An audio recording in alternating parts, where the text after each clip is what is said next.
Hello everybody, welcome back to my channel Learn with Virali. I'm Virali, your guide on this coding adventure. In this video, I'll be sharing 5 memory tricks to memorize the PMP process groups in the easiest way to remember and be successful for your PMP exam on the very first try. So let's get started. So let us see the first technique, which is to remember these process groups using a sound technique. So let us start with IPECC, as in I stands for initiating, and that was a sound that was associated with initiating, as in pink. Then we have planning, which has a different sound with it. Now we have executing, again we have a different sound associated with it. And then we have controlling, again a different sound for it. And the last one as closing, which has a winding up sound. So we can remember these process groups using this sound techniques by associating it with the 5 little ducks rhythm, as this is a very funny way to remember these process groups, and you will never forget them if you remember it by assigning such sounds to your process groups. Alright, let's move on to the second technique, which is the process group story. Let us create a story for these 5 process groups to remember it very efficiently.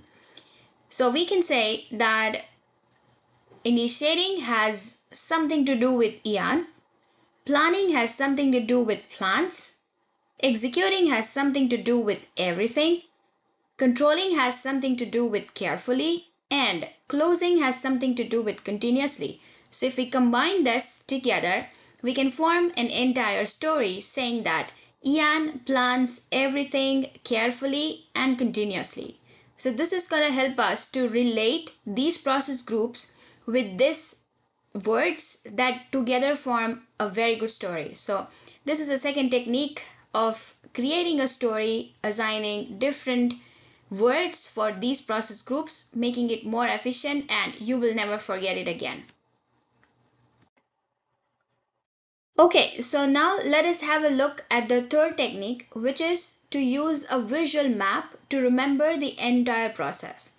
So if we say that I started building a house, then I need to have a blueprint of that house, which is to initiate the process of building the house.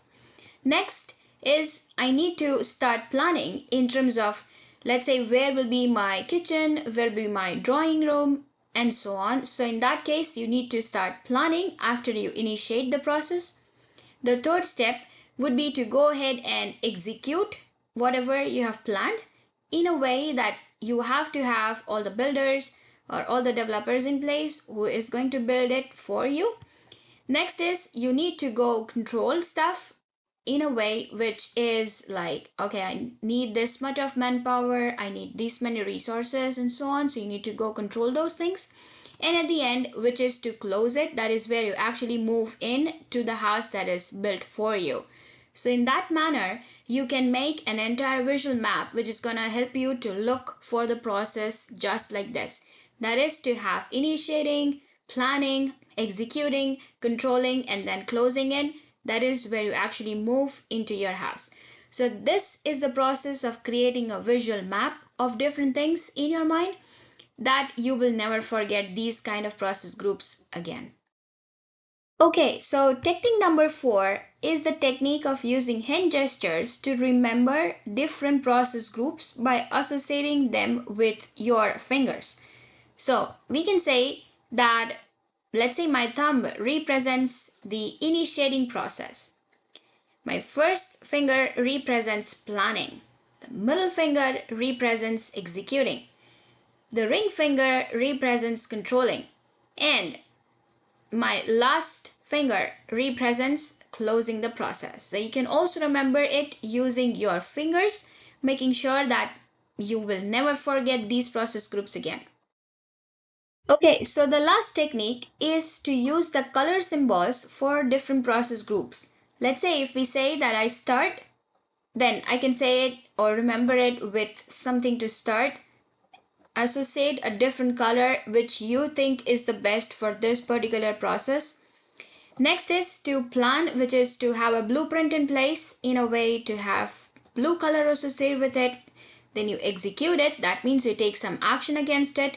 So I have colored it with green.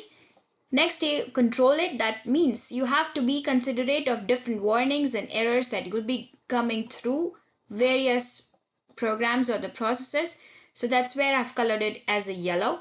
And then the last one is to close, which is where that's a complete or a check mark that I have assigned as a symbol, and the color I have used here is purple.